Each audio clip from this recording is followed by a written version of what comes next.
ainda que eu falasse a língua dos homens e dos anjos e não tivesse amor, seria como metal que soa ou como sino que tine.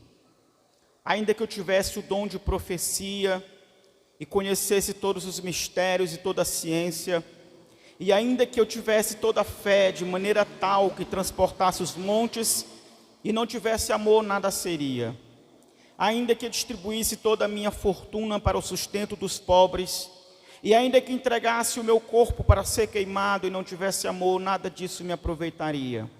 O amor é sofredor, é paciente, o amor não é invejoso, o amor não trata com leviandade, não se orgulha, não porta com imoralidade, não busca os seus próprios interesses, não se irrita, não suspeita do mal, não folga ou não se alegra com a injustiça, mas se alegra com a verdade. Tudo crê, tudo sofre, tudo espera, tudo suporta. O amor nunca falha. Mas havendo profecias serão aniquiladas, havendo línguas cessarão, havendo o conhecimento desaparecerá. Porque em parte conhecemos e em parte profetizamos. Mas quando vier o que é perfeito, então o que em parte será aniquilado. Quando eu era menino, falava como menino, sentia como menino, discorria como menino, mas logo que cheguei a ser homem, acabei com as coisas de menino. Porque agora vemos por espelho, em enigma, mas então veremos face a face. Agora conheço em parte, mas eu conhecerei como sou conhecido. Agora, pois, permanecem a fé, a esperança e o amor. Estes três, mas o maior destes é o amor. Amém. Podeis assentar. Glória a Deus. Meus irmãos, a igreja de Corinto, para onde Paulo envia essa carta, esta e mais outra, na verdade o apóstolo Paulo ele tinha uma relação muito estreita com essa igreja. Ele escreveu 4 cartas para essa igreja. Nós só temos 2 que são inspiradas. Já já os irmãos vão entender melhor isso. Essa carta enviada à igreja que estava em Corinto, especialmente nesse capítulo, vem falando sobre algo que eu considero a essência do cristianismo, que é o amor. O amor, ele é o maior mandamento. Mateus 22, 37. Jesus resumiu toda a lei em amar a Deus e o próximo como a si mesmo. Então o amor é o maior mandamento. O amor é o cumprimento da lei. O amor é o maior dom. Está aqui, né? E o amor é a expressão mais notável do fruto do Espírito. Gálatas 5 e 22. Quando Paulo vai falar sobre as qualidades de uma pessoa cheia do Espírito, a primeira que aparece é amor. Então vamos lá, vamos recapitular. O amor é o maior mandamento. O amor é o maior fruto. E o amor é o maior dom. A maior virtude que alguém pode receber de Deus e desenvolver é o amor. E este capítulo é, sem dúvida alguma, uma poesia, talvez a mais bela já escrita em toda a história da humanidade sobre o amor. Mas esta igreja, para onde Paulo escreve essa carta, ela deu muito trabalho para o apóstolo Paulo. A igreja de Corinto era, se você for ler a carta, aparentemente uma igreja muito fervorosa, cheia do Espírito Santo. Os irmãos tinham todos os dons espirituais. Irmãos, imagine uma igreja que os cristãos receberam todos os dons do Espírito. Essa igreja tinha tudo para gerar um impacto na sociedade que nada poderia pagar. Deveria ser uma igreja modelo, referência. A igreja de Corinto tinha todos os dons, era a igreja mais pentecostal do Novo Testamento, aparentemente mais espiritual, mais cheia de Deus, mas foi a igreja que mais deu trabalho para Paulo. Se os irmãos forem ler essa carta, os irmãos vão perceber. A primeira carta de Paulo aos Coríntios, Paulo não escreve com um propósito teológico. Por exemplo, ele não sentou para escrever uma carta para a igreja, como ele fez com Romanos, por exemplo. Romanos é uma carta onde Paulo senta e vai explicar para os romanos o significado da obra de Jesus. É uma carta teológica, cristológica, onde Paulo ensina o evangelho. Essa carta de Corinto, ela surge de circunstâncias. Foram os problemas da igreja que deram origem à escrita de Paulo. O que estava acontecendo nessa igreja? Havia partidarismo na igreja, grupinhos. Havia um grupo que tinha preferências por Paulo, porque Paulo era o mais liberal dos teólogos da época. Havia um grupo que tinha preferência por Pedro, porque Pedro era legalista, judaizante, continuava defendendo a lei de Moisés. Havia um grupo que defendia Apolo por causa da sua oratória. E havia um grupo que se dizia o grupo de Cristo. E esse grupo era o pior, porque era o grupo que não se submetia a nenhuma liderança espiritual. São os desigrejados da modernidade. Aquele povo que não se submete a nenhum líder. E eles dizem que Jesus não fundou igreja, religião, isso é coisa humana. E eles não conseguem ler nos evangelhos que até Jesus andava com 12 o tempo todo ao lado dele.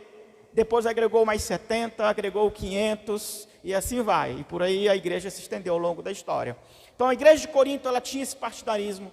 A igreja de Corinto tinha problemas em relação ao conhecimento de Cristo. Eles não tinham uma visão muito clara do significado da cruz. Paulo tem que explicar. Na igreja de Corinto havia imoralidade sexual. Havia problemas na liturgia, especialmente na organização. Ela era tão espiritual que os irmãos começavam a pregar, e os irmãos que tinham os dons, eles às vezes se empolgavam, por exemplo, e começavam a orar em línguas ao mesmo tempo. E a liturgia tinha que parar, tinha que ser encerrada, porque ninguém entendia nada. Porque o dom de línguas edifica a própria pessoa. Paulo diz, se de repente na igreja todo mundo começar a orar em línguas, não haverá edificação, porque ninguém entende o que o outro diz. Porque quem ora em línguas, ele fala com Deus no seu espírito, é um dom, é uma oração, não vai edificar o meu irmão. É por isso que geralmente, quando a gente tem o dom de línguas, e quem usa o microfone, quando fala em línguas pelo poder do Espírito, pela graça de Deus, tira o microfone, não é isso? Porque se ficar orando em línguas aqui, os irmãos não vão ser edificados, porque não vão entender. E na igreja de Corinto tinha esse problema.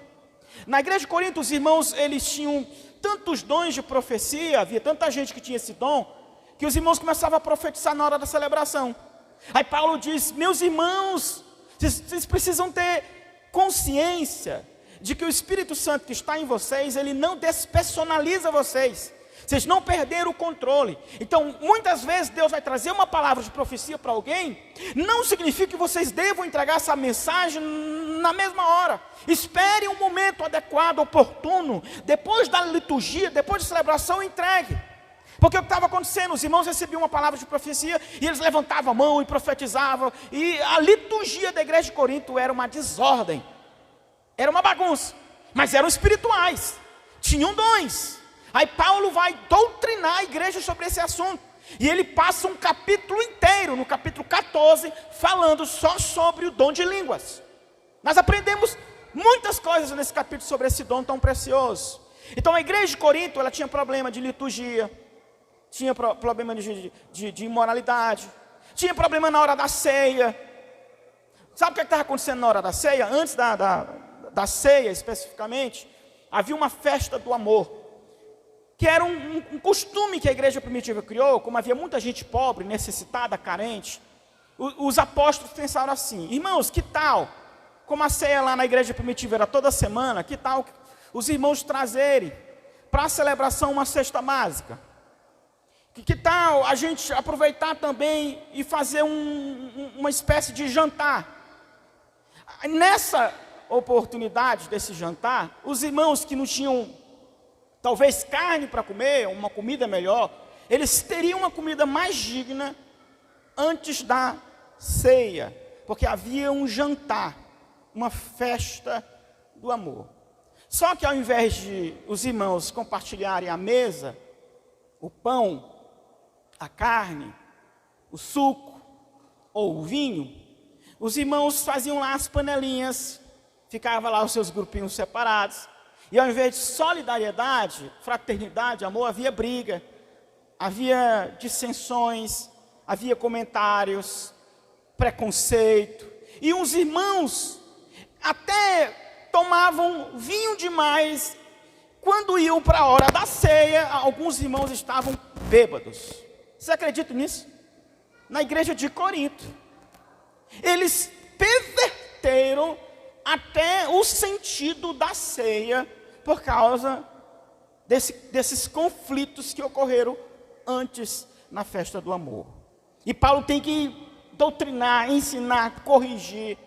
Estou falando da igreja de Corinto. Tem mais coisas, irmãos. Eu não vou mais falar porque não é a ideia de hoje. Só estou dizendo para os irmãos que a igreja de Corinto era a igreja mais espiritual, tinha todos os dons, mas foi a igreja mais trabalhosa, mais imatura, mais carnal, e que, apesar de ter todos os dons espirituais, os irmãos viviam mais em conflito do que em comunhão, em amor. E por isso que Paulo vai escrever o capítulo 13. Porque aqui, no capítulo 12, ele vai falar sobre os dons espirituais. Ele vai falar sobre o dom de profecias, o dom de línguas, o dom de socorro. Ele vai falar dos múltiplos dons que tem, dons de cura, dons de maravilhas. Aí, no capítulo, bem no finalzinho do capítulo 12, veja aí, ele diz assim: procurai com zelo os melhores dons, e eu mostrarei o caminho mais excelente. Qual é o dom mais excelente? O dom supremo, o mais importante, o amor. É interessante, irmãos, os dons espirituais, eles são distribuídos na igreja, de modo que nenhum cristão pode ter todos os dons, porque os dons são para edificar o outro. Os dons são dados para que nós nos edifiquemos na nossa convivência como irmãos e como igreja. Por exemplo, por que existe o dom de cura? É porque as pessoas adoecem e Deus, através do Espírito Santo, quer que busquemos esse dom para que essas pessoas sejam curadas. Então, se tem irmãos enfermos, deveria também existir na igreja irmãos buscando o dom de cura. Os irmãos estão entendendo? Se tem gente doente na igreja, tem gente doente? Tem? E por que os irmãos não buscam o dom de cura? Por que geralmente quando adoece, a gente nem oração pede mais? Já vai tomando remédio procurando um médico. Não que isso não seja importante. Mas vocês perceberam o nosso nível de espiritualidade, de fé, como a gente vai caindo? Porque vamos entender a lógica dos dons. Os dons são edificados são dados para que a gente seja edificado. Nós sejamos edificados mutuamente. Tem irmãos enfermos, então os irmãos têm que buscar o dom de cura. Porque a gente quer ver Jesus curar os nossos irmãos. Tem gente passando necessidade, aí tem gente que tem que buscar o dom de socorro, porque é um dom. O dom da partilha. Tem gente que não tem muita fé na igreja, então irmãos vão buscar esse dom. Então os dons são dados. Profecia, por exemplo. O dom de profecia, ele cumpre 3 propósitos: edificar, consolar e exortar. Quais os propósitos? Edificar, consolar e exortar. Tem irmão aqui precisando de exortação? Tem irmão aqui precisando de consolo? Tem irmão precisando ser edificado? E por que não tem gente buscando o dom de profecia? Paulo responde no capítulo 13: está faltando amor. Porque se há amor entre nós, e tem gente doente, nós vamos buscar o dom de cura. Não é para autopromoção, não é para exibição espiritual, é por amor. Porque eu quero ver Jesus curar o meu irmão. Tem gente necessitada, então eu vou buscar o dom do socorro e da misericórdia. Está faltando a administração da igreja, eu não vou ficar criticando não, eu vou buscar o dom e vou orar para que Deus desperte pessoas boas em administrar, para que o reino dos céus avance e a igreja seja edificada. Vocês estão entendendo qual é o propósito dos dons espirituais? Os dons espirituais existem para que nós sejamos edificados juntos até o céu. E Paulo diz, irmãos, o Espírito Santo vai distribuindo os dons na igreja, mas não haverá nenhum irmão que terá todos os dons. Sabe por que ninguém pode ter todos os dons? Porque se eu tenho todos os dons, quem é que vai me edificar? Eu já tenho tudo, já sou completo. Ninguém pode ter todos os dons. É por isso que a gente se completa. É por isso que a gente se edifica, porque ninguém é perfeito, ninguém é completo, todos somos falíveis, nós precisamos uns dos outros, amém? Então ninguém tem todos os dons. Grave isso aqui, ninguém tem todos os dons, mas todos precisamos de um dom. Tem um dom que ele tem que ser comum a todos.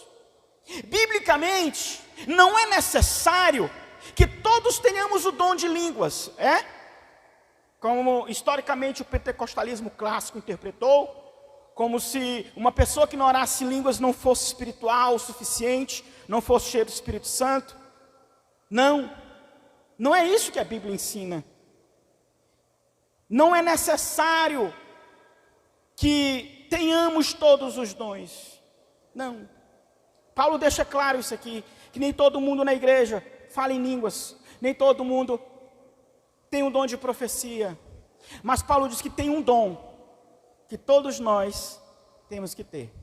Não é o dom de línguas, não é o dom de profecia, não é o dom de cura, não é o dom de socorro, de administração, não é o dom de administrar. Qual é o dom, irmão? O amor. Veja aqui capítulo 13. Todos nós temos que ter esse dom. Todos nós precisamos amar. Porque todos nós precisamos de amor. Porque o amor é o maior mandamento. O amor é o maior dom. O amor é a expressão mais notável do fruto do Espírito. O amor de Deus foi derramado no nosso coração. Deus é amor. Aí Paulo vai dizer, ainda que eu falasse a língua dos homens ou dos anjos, e não tivesse amor, seria como metal que soa, ou como sino que tine. Sabe o que ele está dizendo aqui? Se eu não tiver amor, e eu tiver o dom de falar em línguas, essas línguas, elas não têm sentido nenhum.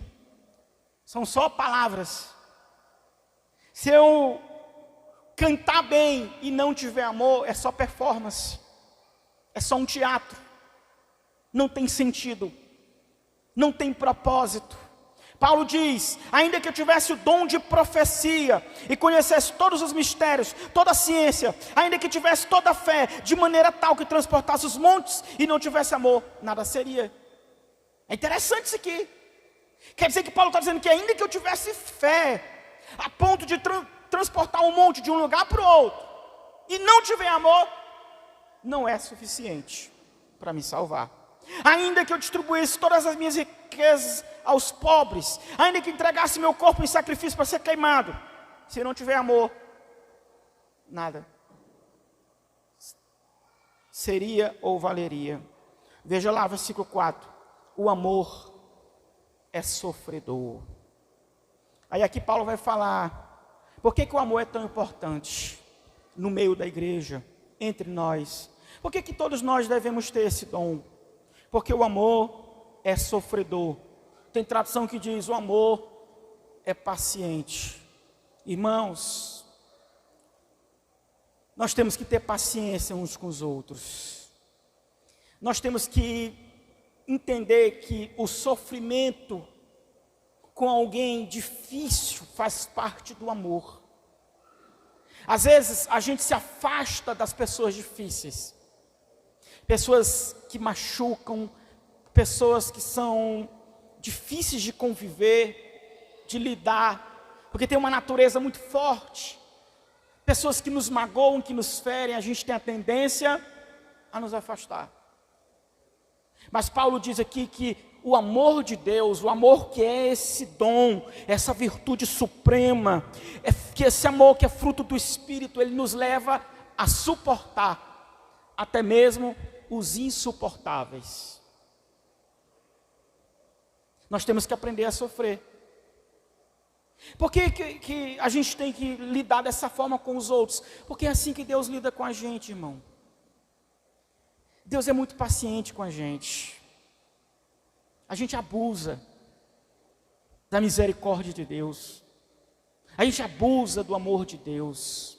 A gente faz promessas e quebra. A gente diz que vai fazer e não faz. A gente diz que ama o Senhor, mas daqui a pouco está pecando. Deus é paciente conosco. Deus é misericordioso conosco.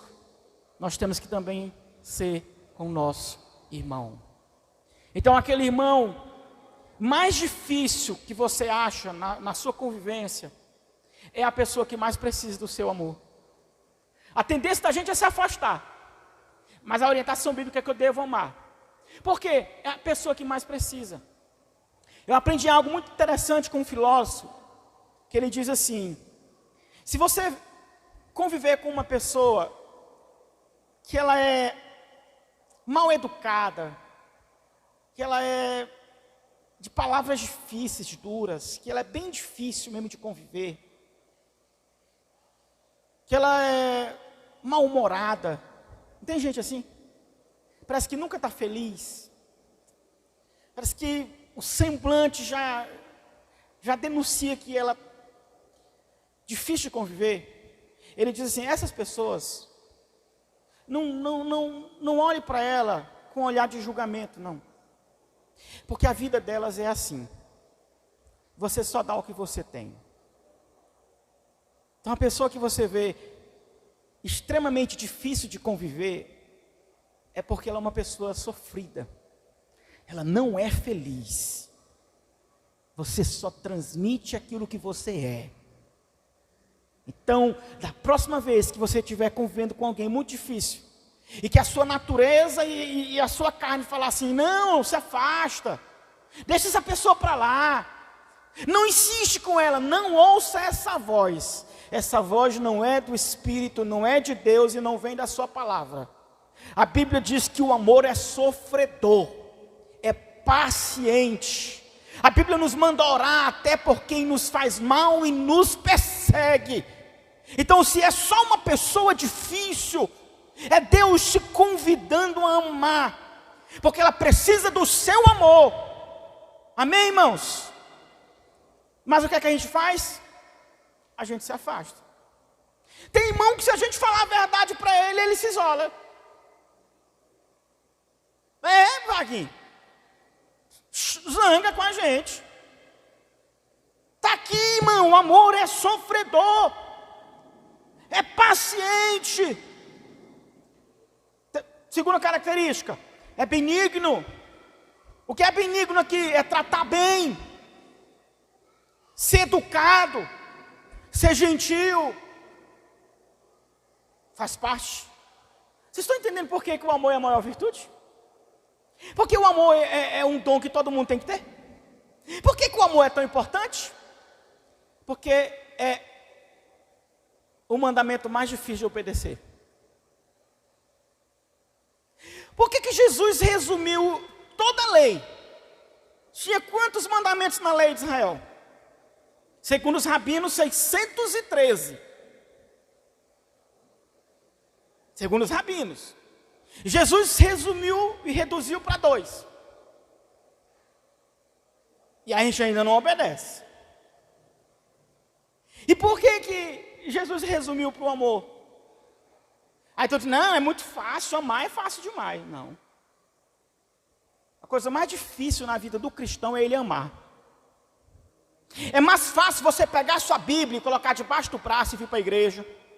É mais fácil você fazer uma campanha de oração de 7 dias de jejum. É mais fácil você pegar uma cesta básica e entregar todo dia nos bairros onde tem gente necessitada. É mais fácil chegar aqui, cantar, pregar, ensinar.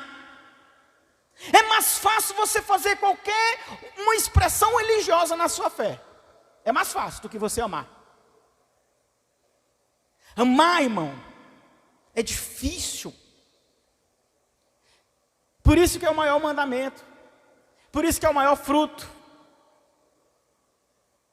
Por isso que é a maior virtude. Porque é mais difícil. Conviver é difícil, irmão. Conviver é difícil. Sabe por que a gente se dá muito bem? Porque a gente a maior parte do tempo, a gente se vê aqui. Para Senhor, irmão. A gente vê o Vaguinho sempre sorrindo. Mas Senhor, ei, pastor, tal, o Vaguinho é legal. Pergunta para Carlene. Ela vai dizer assim, é legal, mas é difícil. É ou não é, Carlene? É difícil. Não é, irmão Júnior? É? O maior mandamento é amar, porque é o mais difícil. É muito fácil a gente cumprir o que a religião pede da gente, irmão. É ou não é? Fácil. Isso pode ser feito externamente, ritualisticamente. Agora amar é difícil. É muito difícil. Às vezes fala assim, não, a Bíblia manda a gente amar o próximo, não é isso? A Bíblia nos manda amar o próximo, e a gente sempre pensa assim, amar o próximo é vestir quem está nu, é entregar uma cesta básica para quem está com fome, é visitar um hospital. Irmão, isso é fácil, irmão. Amar o próximo é você não se ressentir de quem te fez mal. É você continuar amando quem não te dá motivos para amar. É você continuar orando por quem fala mal de você, quem te persegue. Amar o próximo é continuar desejando o bem para quem lhe deseja o mal. Amar o próximo é continuar dando a paz do Senhor e torcendo por uma pessoa que não gosta de você. Amar o próximo, irmão, é isso. Por isso que é difícil. O amor é sofredor, é benigno. O amor não é invejoso.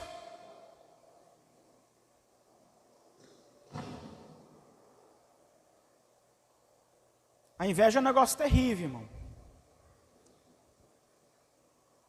É desejar o que o outro tem. É não estar feliz quando o outro está feliz. É quando a felicidade do outro te incomoda. É por isso que as pessoas dizem assim, é mais fácil você chorar com quem chora do que você fazer festa com quem está fazendo festa. Por isso que Paulo diz que nós temos que orar para que o amor de Deus se desenvolva em nós, porque senão a inveja domina a gente. O amor não trata com leviandade, com desrespeito. O amor não se orgulha. Por isso que o amor é tão importante. Não se importa com indecência, com imoralidade, com vulgaridade. Não busca os seus próprios interesses. Quando a gente passa a maior parte do tempo buscando os nossos próprios interesses. É muito difícil a gente buscar o interesse do outro, irmão. Às vezes a gente é tão hipócrita, né? O irmão pede oração para a gente diz, tá bom, não ora. O irmão está confiando que você está orando por ele. Você diz que vai orar, mas não ora. É melhor você ficar calado. Que você não está orando nem por você. Não é verdade? Ora por mim. Aí, né, eu oro. Amém. Vai deixar. Chega em casa. Não dobra nem o joelho no pé da cama, já vai deitando, poucos segundos já está roncando. É difícil, irmão. A gente aqui diz que o amor não busca os seus próprios interesses. É o contrário do que a gente faz, né? A gente só busca os nossos próprios interesses. A gente não está preocupado com o outro. Não se irrita, não suspeita do mal, se alegra com a verdade. Porque esse amor que Paulo está falando aqui, irmão Júnior, não é esse amor da cultura. Esse amor aí da Xuxa, da Madonna, esse amor dessa galera aí, não é esse amor não.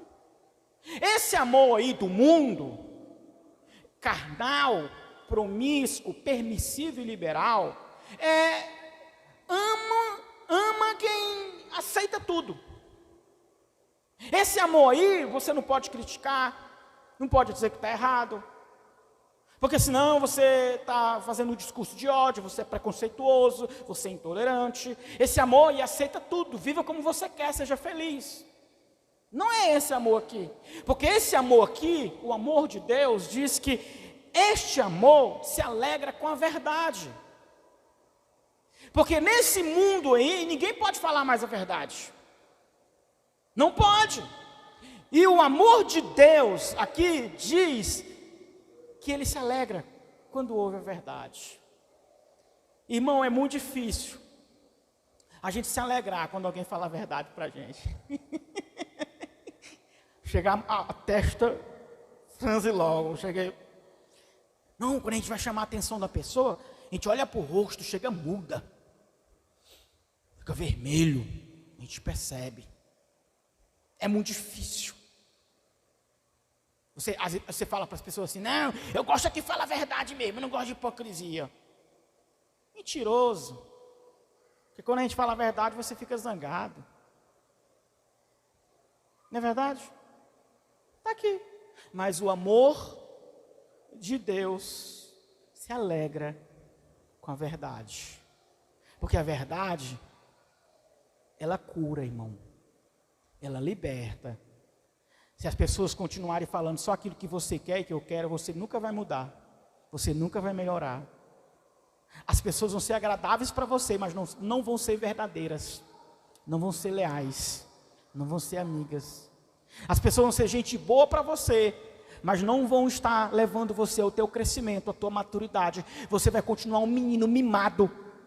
Você vai continuar uma pessoa imatura, uma pessoa sem estar preparada para a vida, para o sofrimento. Agora, quando você é acostumado a ouvir a verdade, essa verdade te cura, te prepara, te liberta, te amadurece.